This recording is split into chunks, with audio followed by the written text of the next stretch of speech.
Nós estamos estudando assuntos de família, uma série voltada à família.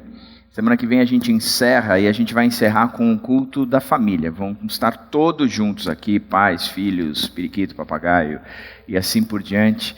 E a gente vai comemorar juntos, adorarmos juntos, celebrarmos juntos. Hoje eu quero falar um pouco da PEC 417. Você sabe, conhece? A gente tem falado da PEC, que nada mais é do que uma proposta de emenda constitucional, onde existem algumas insinuações não, projetos mesmo de mudança dentro da Constituição. Por exemplo, a gente está passando pela reforma da Previdência. Muitos de nós vamos estar trabalhando até 2147 para nos aposentarmos. Então a gente começa a avaliar algumas PECs, e eu queria falar da PEC 417, que é a PEC da família. Tenho sido influenciado por alguns advogados na minha vida. Um doutor Anselmo, eu não consigo mais respirar sem antes perguntar para ele se eu estou respirando dentro da lei. Essas coisas ele tem me influenciado muito. Tenho andado com o Edi, meu filho tem estudado direito, e aí só se fala direito. Na verdade, ultimamente é direito e psicologia lá em casa o que se fala. São as duas coisas que mais a gente tem visto. Agora, eu quero olhar para 2 Reis 4:17, para a gente pensar na PEC 417, o que isso significa para nós.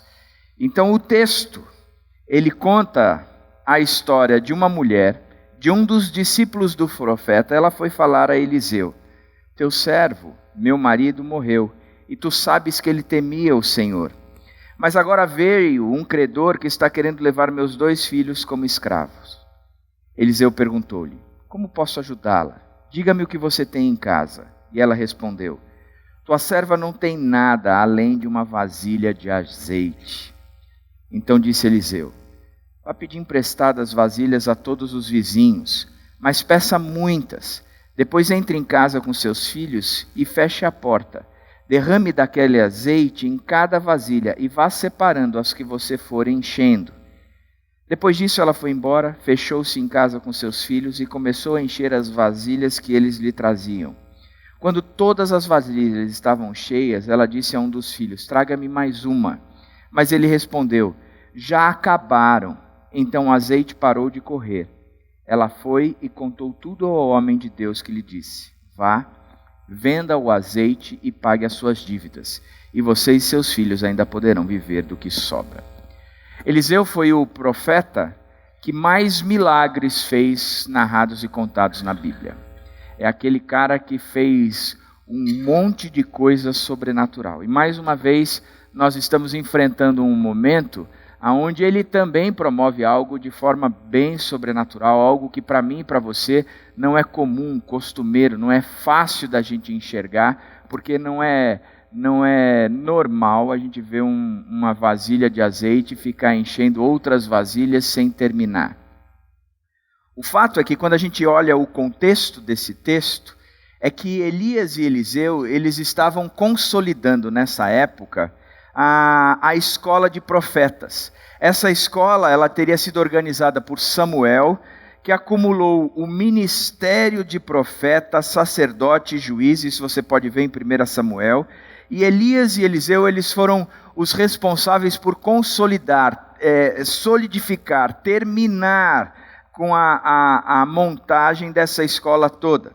Ela funcionava, essa escola, como uma resistência à apostasia que havia se estabelecido no Reino do Norte. A escola do profeta, ela estava fundamentada no ensino bíblico. Por isso, os profetas mais velhos, eles passavam muito tempo ensinando a teoria, a teologia, os princípios e os valores para os profetas mais novos. Mas também, essa escola de profetas, ela se baseava em experiências práticas, onde eles não aprendiam somente o conteúdo bíblico, a teoria, mas eles experimentavam e viviam inseridos no mundo do sobrenatural, como agora estava acontecendo com essa mulher, esposa de um destes alunos, que estudava dentro da escola de Eliseu. A escola dos profetas, ela foi estabelecida em Ramá e provavelmente em Gibeá, e existiam centros de estudos também espalhados em Gilgal, Betel e Jericó, ou seja, tinha filiais da escola de profetas em outras regiões. Naquela época, cerca de 100 estudantes faziam parte da escola dos profetas comandadas por Eliseu em Gilgal. Quando Elias e Eliseu foram ao Rio Jordão, encontrava-se com eles 50 estudantes dessa escola. O estilo de vida desses estudantes, como é que eles viviam de uma forma comunitária, em comunidade, em uma casa comum e na companhia desses velhos profetas. Alguns deles eram casados, tinham filhos, acompanhavam os homens de Deus, por isso eram chamados de filhos dos profetas. A escola dos profetas também davam aos estudantes uma formação musical, a fim de que eles pudessem oferecer à comunidade, como profeta, uma qualidade de adoração superior. Eu jamais poderia fazer parte de uma escola de profetas dessa, porque se tivesse que aprender um instrumento, eu estudei saxofone 3 anos da minha vida. Eu não sei fazer nem a escala no instrumento hoje. Só toquei uma música na vida em 3 anos. Deus enviou seu Filho amado. Essa música para mim tem um significado todo especial, porque é a música que eu consigo vender. Depois de 3 anos estudando, e eu estudava mesmo, eu vendi o saxofone e dei entrada no Del Rey. Podia fazer parte da escola de profetas de jeito nenhum. O contexto, voltando para aqui, é que um dos seus alunos morre. Ele morre deixando a viúva com 2 filhos e uma dívida enorme. Aí a viúva, ela estava com um problemão. O marido havia morrido, deixado a dívida, e a cultura daquela época dizia que se você não conseguia pagar o seu credor, você se tornava escravo dele. E como ela tinha 2 filhos, o credor disse: você deve, eu sei disso, mas você precisa me pagar. E a consequência de tudo isso é que, como você não tem como me pagar, eu vou levar os teus 2 filhos como escravos. A dívida era tão grande, que ela tinha que pagar com os 2 filhos. Se vê numa enrascada tremenda essa mulher, então ela chega para Eliseu e diz: escuta, estou com um problemão na minha vida. Na verdade, a minha família está passando por uma crise. A minha família enfrenta algo sem precedentes. Meu marido morreu, meus filhos estão comigo. Na sociedade em que nós vivemos, uma sociedade extremamente injusta, que não perdoa, eu estou tendo que pagar o que eu tenho que pagar. Com a liberdade dos meus 2 filhos, eles têm que se tornar escravos do meu credor. Como é que eu resolvo tudo isso? Interessante que o que a gente pensa ou o que a gente entende num contexto como esse, se nós aplicarmos para os nossos dias, todos nós passamos por problemas e crises na família. Se nós parássemos para perguntar aqui, que dizer, quem nunca enfrentou um tipo de problema dentro da família, eu acho que talvez muitos poucos, ou talvez ninguém, levantaria a mão dizendo: nunca tive problema. Nunca tive problema. A gente sempre tem dificuldades.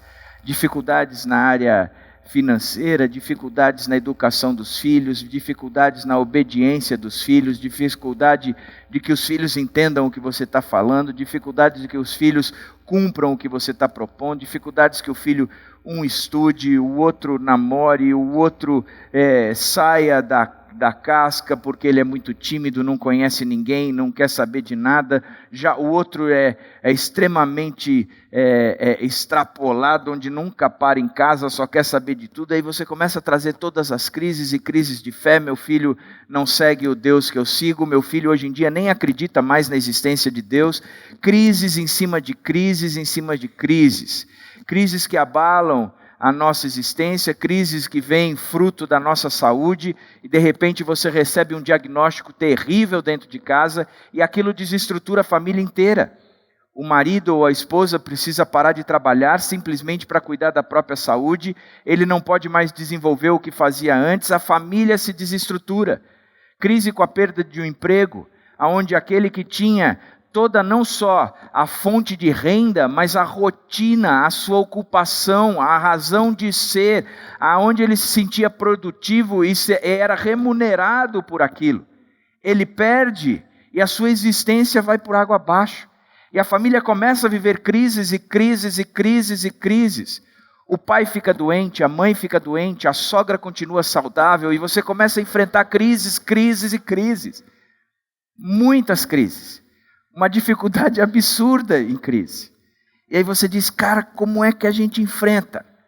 Queria olhar para essa mulher, para esses 2 filhos e para este profeta e ver o movimento que eles tomaram ou que eles assumiram para que eles pudessem enfrentar essa crise. A primeira característica foi pergunte.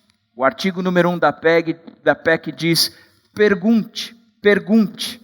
O texto começa com a mulher indo ao encontro do profeta. Certa mulher, a mulher dos discípulos, certo dia, a mulher de um dos discípulos dos profetas foi falar com Eliseu. Teu servo, meu marido, morreu.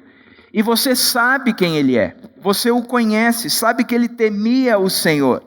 Mas agora veio um credor que está querendo levar meus 2 filhos como escravo. O que é fato nesse texto é que a mulher foi pega no meio de uma contradição da vida. O marido era um servo temente a Deus, que conhecia Deus, que caminhava com Deus, mas ainda assim, isso não impediu de que aquela família passasse por uma intempérie. Ele morreu e agora os filhos estavam sendo cobrados como pagamento da dívida.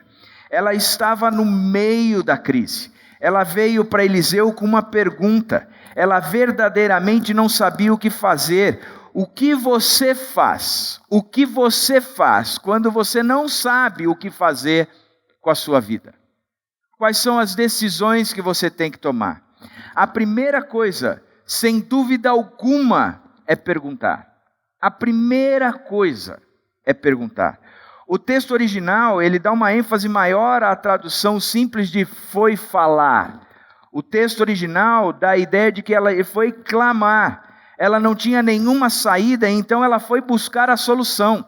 Ela foi pedir, de fato, a resposta para a vida dela. Você acha, olhando para a Bíblia, que essa é a primeira pessoa que faz este movimento quando está em crise? É a primeira pessoa que vai perguntar, buscar a solução, tentar encontrar a saída para si mesmo quando está em crise? Claro que não. A Bíblia é cheia de pessoas que foram perguntar, buscar orientação no meio da crise. É extremamente normal, não é exceção à regra, pelo contrário. Vou dar 2 exemplos. Manoá, pai de Sansão. Você pode ver isso em Juízes 13. Ele levantou quando soube que o anjo que havia conversado com a sua mulher, dizendo que ela, que era estéril, teria um filho, ele se levanta com ela e vai até onde ele estava, e quando se aproximou do homem, perguntou, foste tu que falaste com a minha mulher? E o anjo responde, sim, disse ele. Quando as tuas palavras se cumprirem, Manoá perguntou, como devemos criar um menino? O que ele deverá fazer? Olha que coisa interessante. Havia uma promessa para que aquele casal tivesse um filho. Quem havia dado era um anjo à esposa de Manoá. Ele chega para esse anjo e diz, me explica, como devemos criar um menino? E essa para mim é uma das perguntas que mais fazemos como pais. Como é que nós podemos criar os nossos filhos? E eu sempre digo o seguinte, que a gente nunca aprende a lição feita. Você pega um filho e o filho está numa fase totalmente nova para você, você não sabe como ele lidar, você não sabe como tratar, você não sabe como ele vai responder, você não sabe nem se ele vai obedecer. Aí você vai caminhando, apanha pra caramba, perde algumas vezes, ganha outras, e o filho obedece, tem horas que não obedece, e vai crescendo, aí quando você consegue chegar com aquele filho numa fase saudável, onde a interação está bacana, ele muda de fase, ele deixa de ser criança e se torna pré-adolescente. Tudo aquilo que você tinha aprendido, ensinado, como agia e como reagia, cai por terra porque agora ele está numa nova fase. E aí você começa a trabalhar naquela nova fase, entendendo que tudo mudou, e aí você vai, aprende, desaprende, conquista, tem derrotas, até que você estabelece um padrão e você diz, bacana, beleza. Aí só que ele sai daquela fase de pré-adolescente e ele se torna adolescente, aí a coisa desanda. Aí você diz, cara, eu não sei mais lidar com isso. Antigamente era mais fácil, eu dominava o comportamento dele, mas agora, além de não dominar o comportamento dele, eu tenho o coração dele totalmente distante do meu. Aquilo que eu acredito, ele não só não acredita, como ele contesta e vive totalmente contrário àquilo que eu acreditava. Então você olha para o teu filho e você diz, eu já não sei mais lidar com ele. Eu já não sei mais enfrentar com ele. Por isso a pergunta do pai de Sansão, eu acredito que é uma pergunta que nós fazemos até hoje. Como é que devemos criar o nosso filho? Porque nós não sabemos a resposta, mesmo porque a gente tem um segundo filho. E aí você diz, eu já sei tudo sobre criança. Como eu já sei tudo sobre pré-adolescente. Como eu já sei tudo sobre o que é ser adolescente. Eu já sei lidar com eles, eu sei como é que eu vou falar, eles vão reagir, eu vou retrucar, e eles vão replicar até que a gente chegue num consenso. Eu já sei tudo. Só que quando chega o segundo, você chega e começa a trabalhar numa personalidade totalmente diferente. Aquilo que funcionava com o primeiro, não funciona com o segundo, e você tem que aprender tudo de novo. Por isso eu não acredito que a gente saiba como lidar com um filho. Como eu também não acredito que a gente saiba lidar nos relacionamentos, porque o meu relacionamento com a minha esposa também é extremamente dinâmico. A mulher com quem eu casei já não é mais a Dani, a não ser no papel e no nome. Mas a personalidade vai mudando. Conforme a idade vai chegando e vai passando, a Dani foi mudando. Eu não, eu continuo a mesma coisa. Na verdade, lá em casa, o único que não muda sou eu. Permanece estável. Até o cachorro, o iPod, muda pra caramba. Agora, os relacionamentos, eles não são compreendidos por nós a princípio. Por isso, o texto apresenta que quando a gente está numa encruzilhada da vida, o perguntar é algo interessante.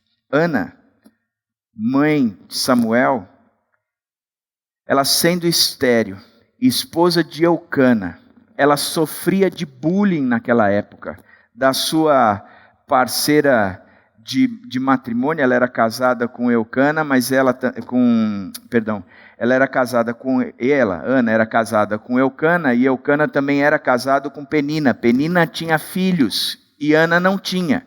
E aí Penina fazia o bullying pra caramba, pra cima da Ana, mas destruía.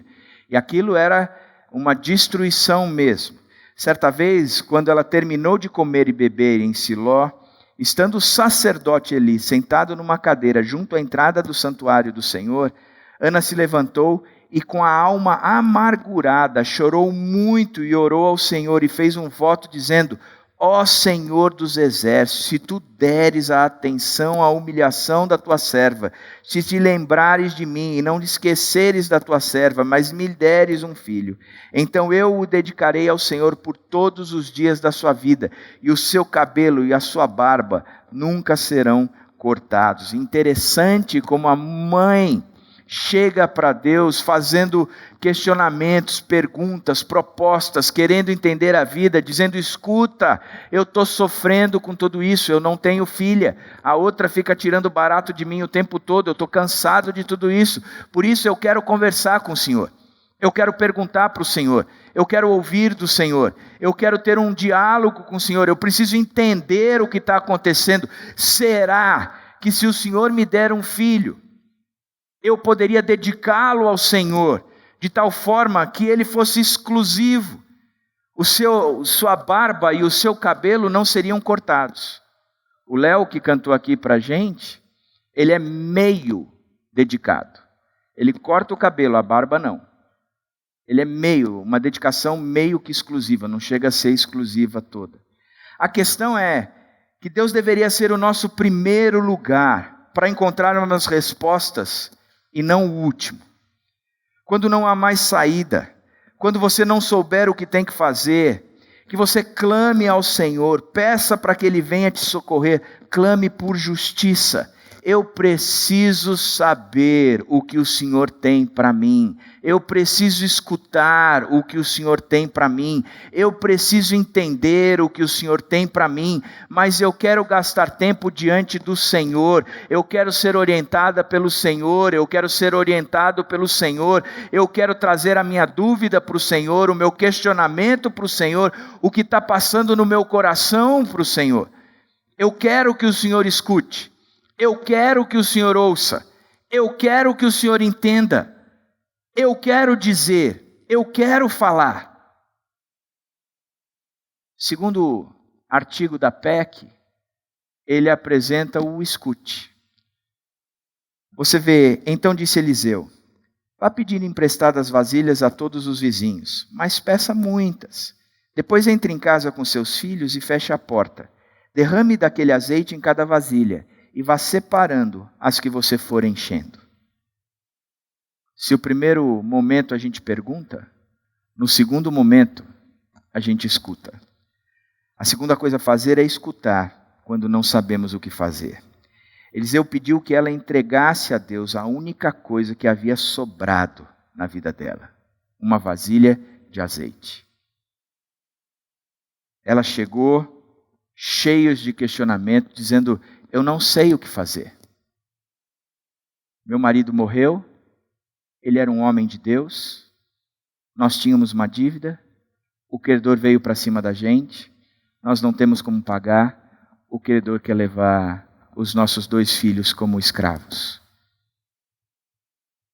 Eu não tenho solução, a não ser entregar meus filhos. Não há outra escapatória. E aí Eliseu diz: mas o que é que você tem? Eu não tenho nada. Eu só tenho uma vasilha de azeite. E aqui começa uma grande lição. Temos de fato desejado ouvir a voz de Deus, ou preferimos olhar para as circunstâncias que nos tiram o foco da vontade de Deus? Qual é a prioridade? A nossa prioridade é querer escutar o que Deus tem para a nossa crise, ou continuar alimentando a dúvida de que os nossos 2 filhos serão escravizados, porque eu só tenho uma vasilha de azeite? Eu vou olhar para as circunstâncias, ou eu olharei para Deus? Dr. Stott, ele diz que o diabo costuma usar distrações para nos impedir de ouvir a Deus.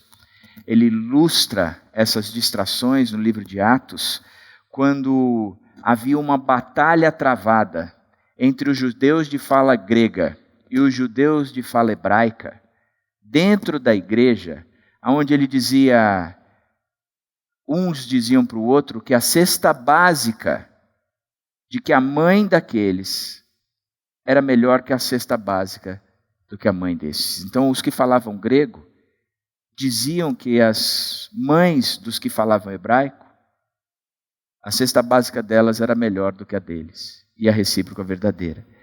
E Pedro e João tinham que ficar gastando muito tempo corrigindo tudo isso, consertando tudo isso, até que ele para e diz: vem cá.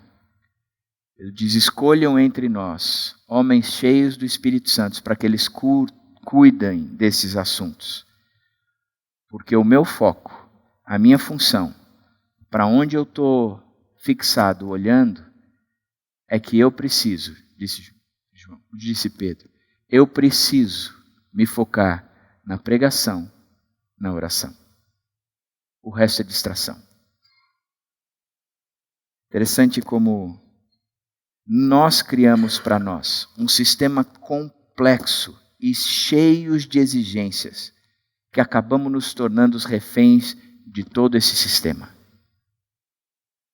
Por isso, para nós é muito mais fácil, por causa desse sistema, nos distrairmos com todas as coisas desse sistema do que aquilo que de fato é importante.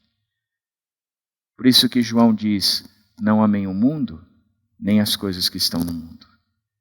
Eu gosto muito desse texto, quando ele diz, não amem o mundo, nem o que nele há. Se alguém ama o mundo, o amor do Pai não está nele, pois tudo o que há no mundo, a cobiça da carne, a cobiça dos olhos e a ostentação dos bens. Olha que coisa interessante, o sistema do mundo se caracteriza por a cobiça da carne, a cobiça dos olhos e a ostentação dos bens, a cobiça daquilo que enche o meu ego, a cobiça daquilo que eu olho e desejo, e porque olhei, desejei e obtive, eu fico ostentando bens. Ostentando bens. A nossa cidade é uma cidade caracterizada por isso. A quarta cidade em arrecadação, em comparação, né, comparativamente, em arrecadação de IPVA no Brasil. É uma cidade que tem grana. Que você vai nas casas, são casas enormes. Aonde nós chegamos na realização dos sonhos. Nós temos um carro bom, por isso somos a quarta cidade em arrecadação. Nós temos uma casa boa. Nós moramos numa cidade bacana. Bom, o resultado de tudo isso é que a gente vive refém de um sistema. O sistema que diz que nossos filhos precisam estudar onde eles estão estudando e a gente paga fortunas por causa disso. Que nós precisamos ter o carro que temos e por isso a gente paga fortunas por causa disso. Que nós precisamos ter a casa que temos, por isso nós pagamos fortunas por causa disso. Que nós precisamos vestir da maneira que nós vestimos, por isso nós pagamos fortunas por causa disso. E nós nos tornamos reféns da construção de tudo aquilo que desejamos, que olhamos e que ostentamos. E você pode parar para ouvir os pedidos de oração. A maior parte tem a ver com a manutenção desse sistema.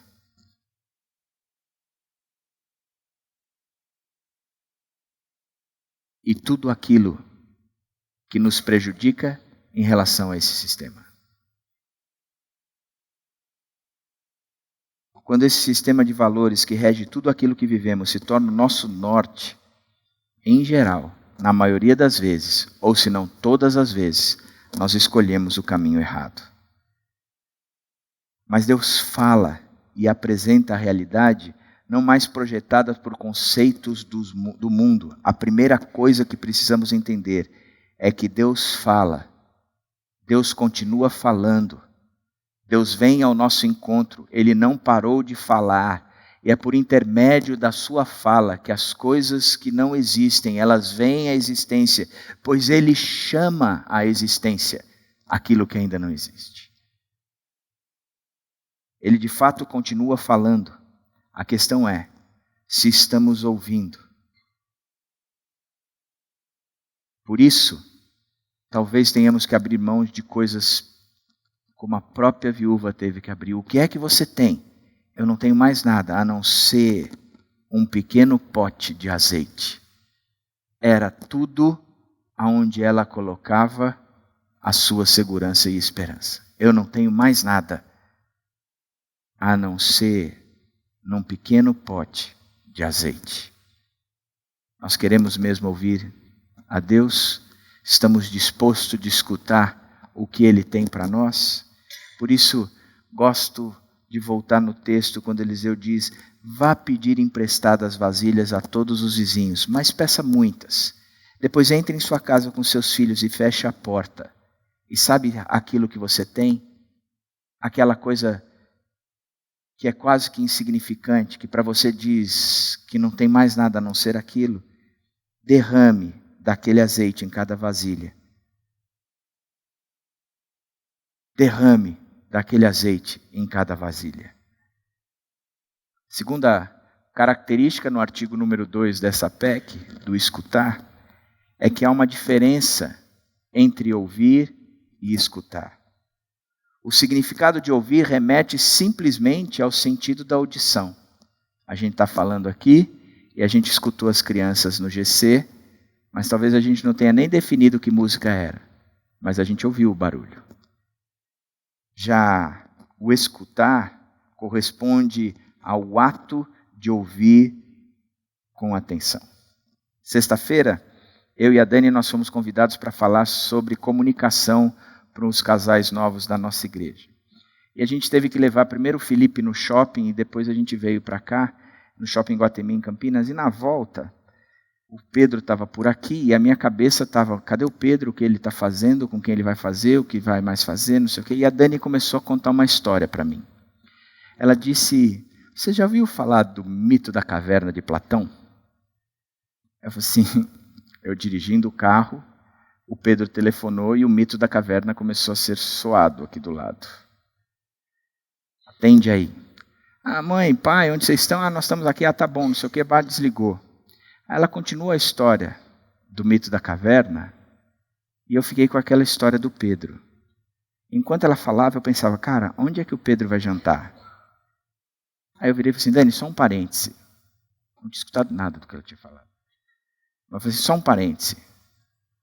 Liga para o Pedro e pergunta para ele aonde ele vai jantar. Aí ela parou a história, ligou para o Pedro, deu caixa postal, desligou o celular, e aí continuou, porque é o mito da caverna, os caras estavam amarrados, olhando para a parede da caverna com a saída dele, e aí tocou o Pedro. Falou, atende o Pedro, vamos falar com ele. Aí atendemos o Pedro, nós começamos a conversar, ela desligou o telefone e encerrou a história do mito da caverna. Nós começamos a falar aqui, e eu disse assim, primeiro ponto da história sobre comunicação.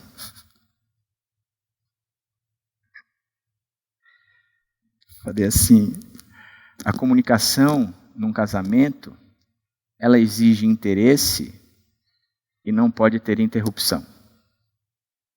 Aí a Dani falou assim, vou ilustrar.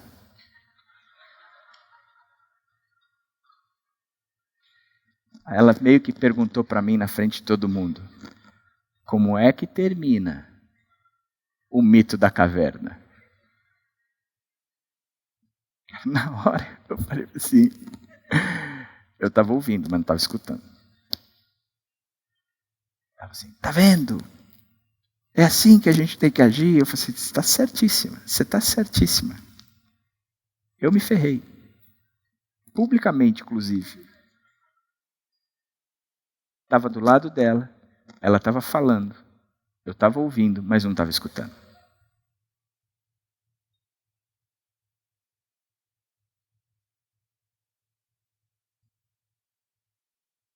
Como é que a gente tem escutado o que Deus está falando? A gente vem domingo após domingo. E a gente abre a Bíblia e a gente diz. Você vem toda quarta-feira nos celebrando. E a gente abre a Bíblia e você ouve. Toda semana você está num grupo pequeno. Ali se abre a Bíblia e você ouve. Você diariamente abre a Bíblia. E quando você abre a Bíblia, você ouve. Ouve ou tem escutado? Porque escutar significa entender. E Deus vai falar a mesma coisa até você entender. Muita gente chega para mim e diz, não fala mais comigo. Você tem certeza? Porque Hebreus diz que tendo Deus outrora falado muitas vezes, de várias maneiras, aos pais pelos profetas, hoje Ele nos fala em Jesus. Significa que hoje Ele não nos fala. Como é que você diz que Ele não está falando com você? De duas uma, ou a Bíblia é mentirosa, ou você não está escutando o que Deus está falando. Quando foi a última vez que Deus falou com você? O que foi que Ele falou? E qual foi a tua reação ao que Ele disse? Porque aí a gente entra numa última relação. A relação entre escutar e obedecer. Quando a gente lê o texto de Deuteronômio 6, de 1 a 3, nesse texto diz o seguinte, esta é a lei, isto é, os decretos e as ordenanças que o Senhor, o seu Deus, ordenou que eu lhes ensinasse para que vocês as cumpram na terra para a qual estão indo, para dela tomar posse. Mas aí chega para o grupo, para o povo, e diz: estas aqui são as leis. É o que o Senhor nos deu. É dessa forma que nós vamos viver na terra que Ele está nos dando como posse. Aí ele acrescenta: ouça e obedeça, ó Israel. Assim, tudo lhe irá bem e você será muito numeroso numa terra onde manam leite e mel, como lhe prometeu o Senhor, o Deus dos seus antepassados. Ouçam e obedeçam. Escutem o que o Senhor está falando. Prestem atenção e cumpram o que o Senhor está falando.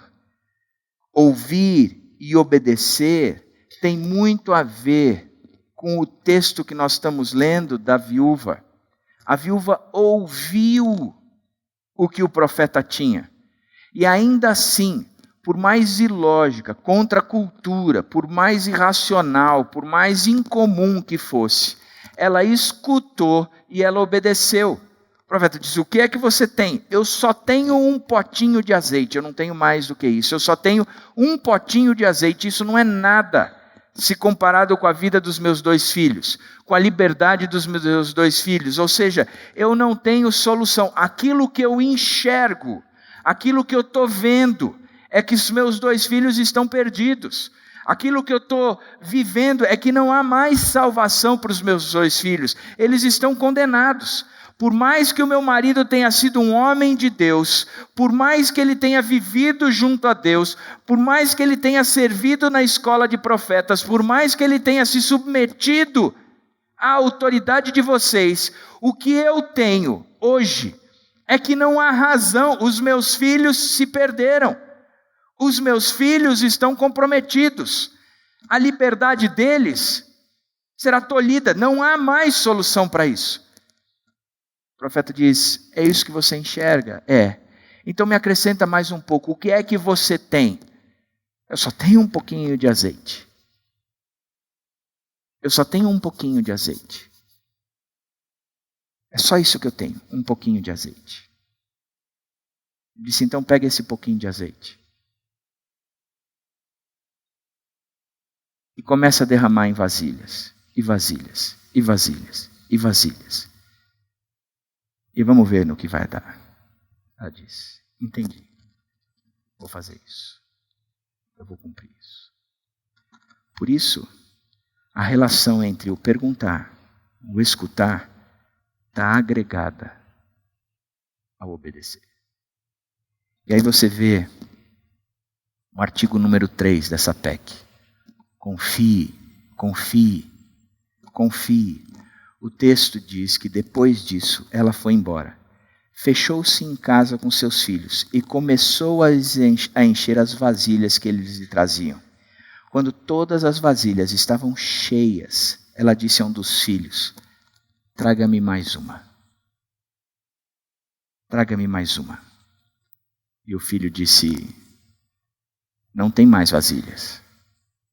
E o azeite cessou. Não basta somente perguntar, não basta somente escutar, é necessário confiar.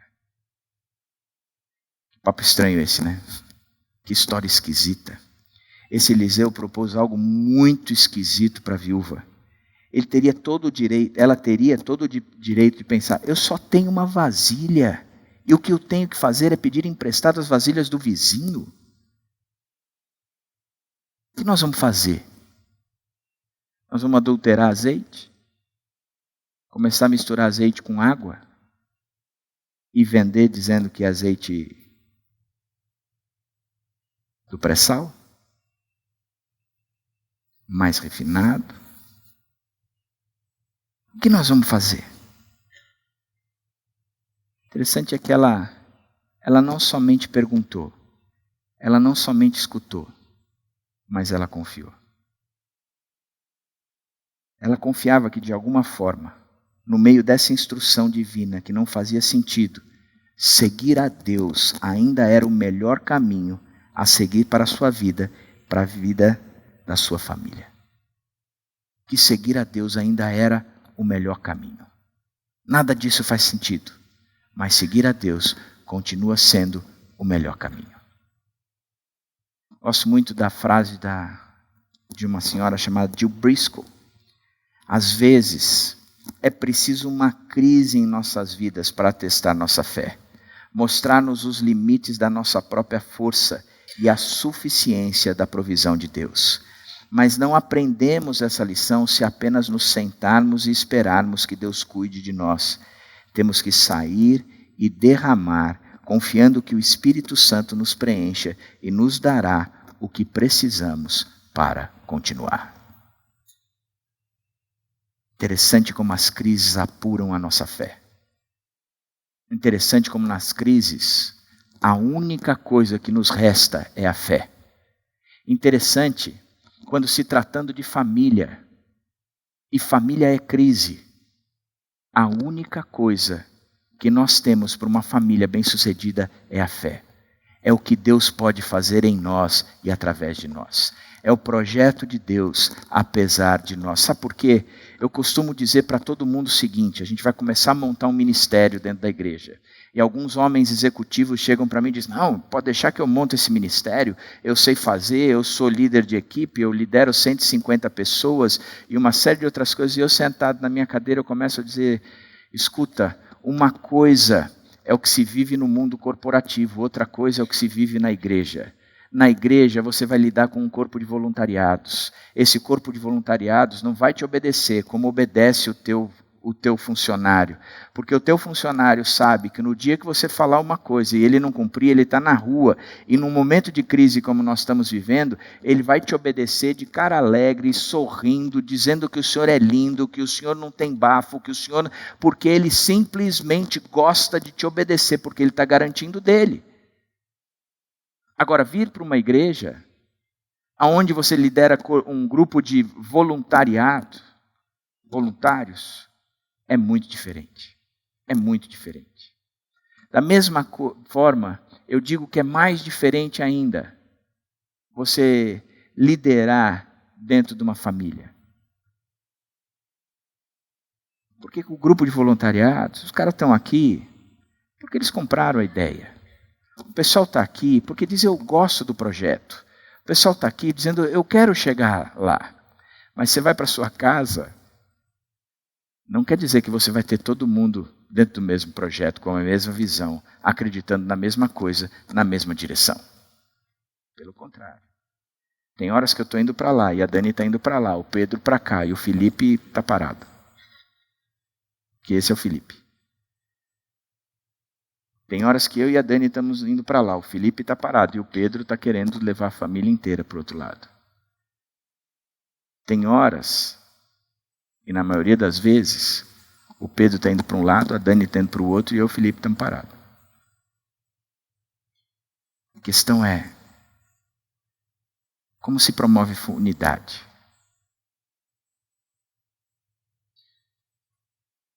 A unidade numa família só se promove de forma espiritual.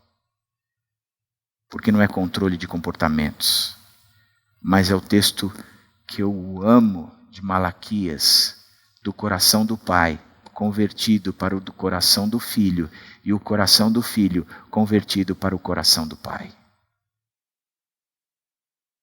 Corações convertidos uns aos outros. É mais do que comportamento. É mais do que comportamento. Depois disso ela foi embora, fechou-se em casa com seus filhos e começou a encher as vasilhas que lhe traziam. Quando todas as vasilhas estavam cheias, ela disse a um dos filhos: traga-me mais uma. A decisão dessa viúva tem que ser a nossa decisão. A decisão de que quando só tivermos um pote de azeite, Jesus é tudo o que nós temos. É tudo o que nós temos e o que precisamos. É tempo de confiar mesmo que não vejamos nada. É tempo de entregar mesmo que os sinais sejam os mais negativos possíveis. É tempo de confiar mesmo que quando tudo ao nosso redor diga que não há solução. isto não é verdade. Nós temos tudo o que precisamos, Jesus, e por causa disso, nada mais precisamos. Jesus é tudo o que a minha família precisa. Tudo. E eu tenho dito isso sempre. Você pode ensinar o teu filho a ser o maior profissional da face da terra. Você pode proporcionar a ele a falar todas as línguas que dão destaques hoje em dia. Ele pode falar inglês, espanhol, alemão, mandarim e o diabo a quatro. Ele pode ser o cara mais qualificado na face da terra. A questão é que nada disto lhe dá garantia dele ser bem-sucedido e ele não passar por períodos onde nem emprego ele vai ter. Por isso, por mais que a gente se empenhe a dar isso, o que vale a pena é dar o que estrutura a vida, Jesus Cristo.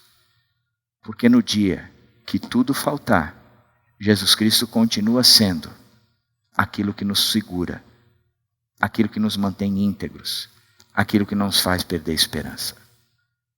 Você pode ensinar o teu filho e a tua filha a comer de forma mais saudável na face da terra. Ensiná-los a ter os hábitos mais saudáveis, dormir cedo, descansar, fazer exercício com moderação, ter uma qualidade de vida sem muita pressão. Você pode ensinar tudo isso, mas nada disso isenta de mais cedo ou mais tarde uma doença chegar na sua família. E no dia que a doença chegar, o que estrutura e continua sendo o bem maior é Jesus Cristo.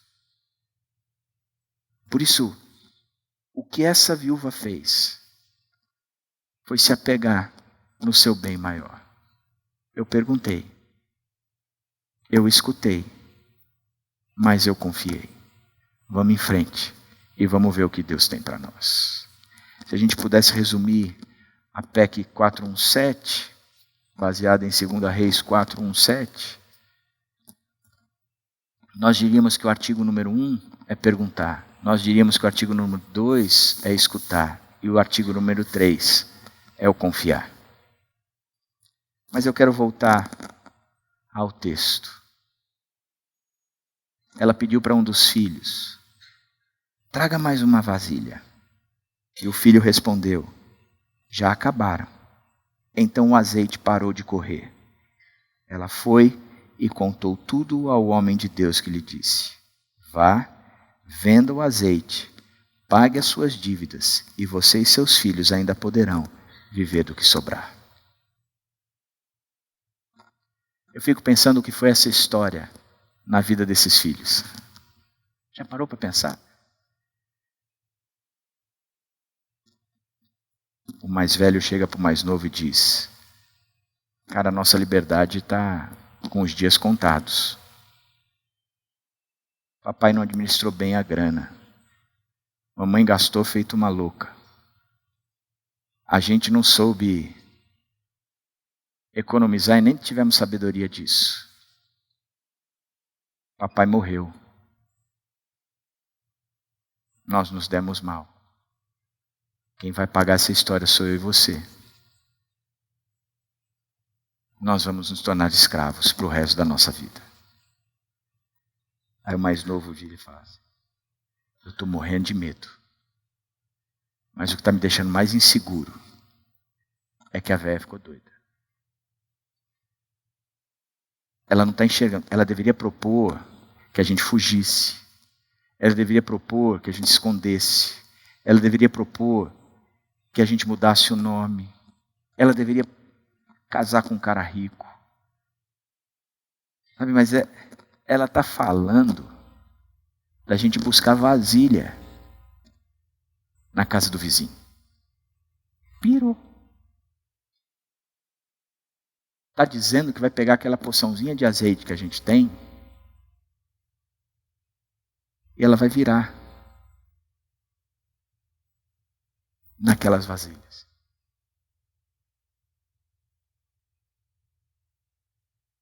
Está dizendo que essa vai ser a nossa salvação.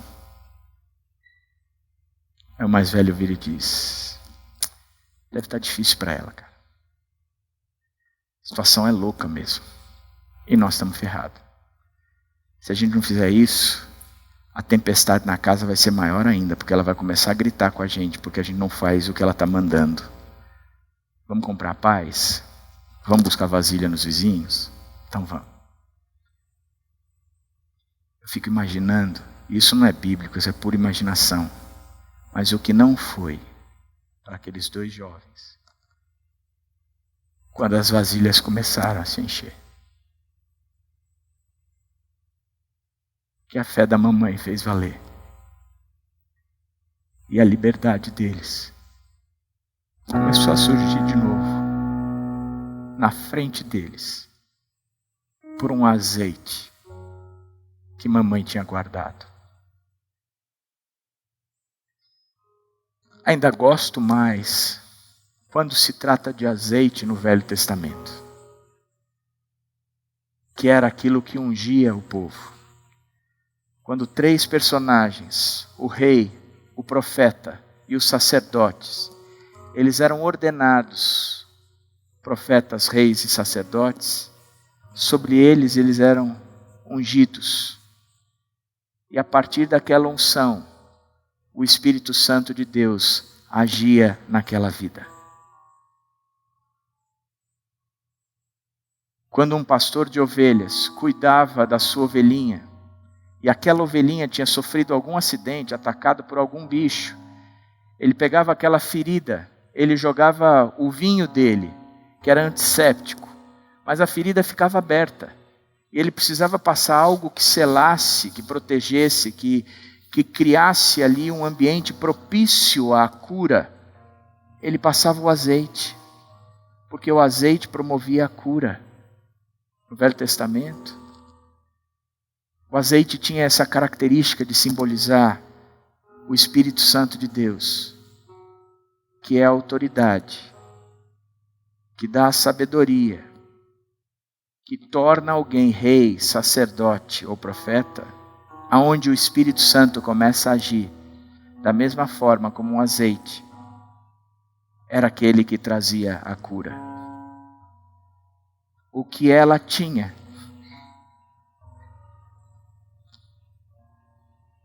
somente uma porção do Espírito, do azeite. E era o que bastava para a cura daquela família, para que nunca mais, não só pagasse as dívidas por intermédio do azeite, mas que eles pudessem viver a partir do azeite, na dependência do azeite e pelo azeite. Por isso, eu não sei como está a sua família hoje, eu sei como está a minha. Eu sei quais são as minhas lutas, as minhas dificuldades. Eu sei que a minha família e a sua família, ela vive uma influência maligna de valores e princípios deste mundo, que nos tornam reféns de tudo isso, onde a nossa cabeça ela está programada a pensar e a amar as coisas deste mundo. O problema é que chega num momento que a gente se vê numa encruzilhada, onde isso cresceu e tomou uma proporção tão grande dentro da família, que não há mais para onde a gente correr. Resta a nós perguntar, escutar e confiar. E mais cedo ou mais tarde, como naquela família, a graça de Deus vem de forma abundante. E há a restauração que a gente sempre desejou. O que é que você tem? Só um pouquinho de azeite. Não é isso que você tem. Você tem Jesus Cristo, o Deus que transforma na sua família. Se apega a isso. Se firme nisso. E enfrente as lutas do dia a dia. Através disso. Que Deus abençoe ricamente a sua família.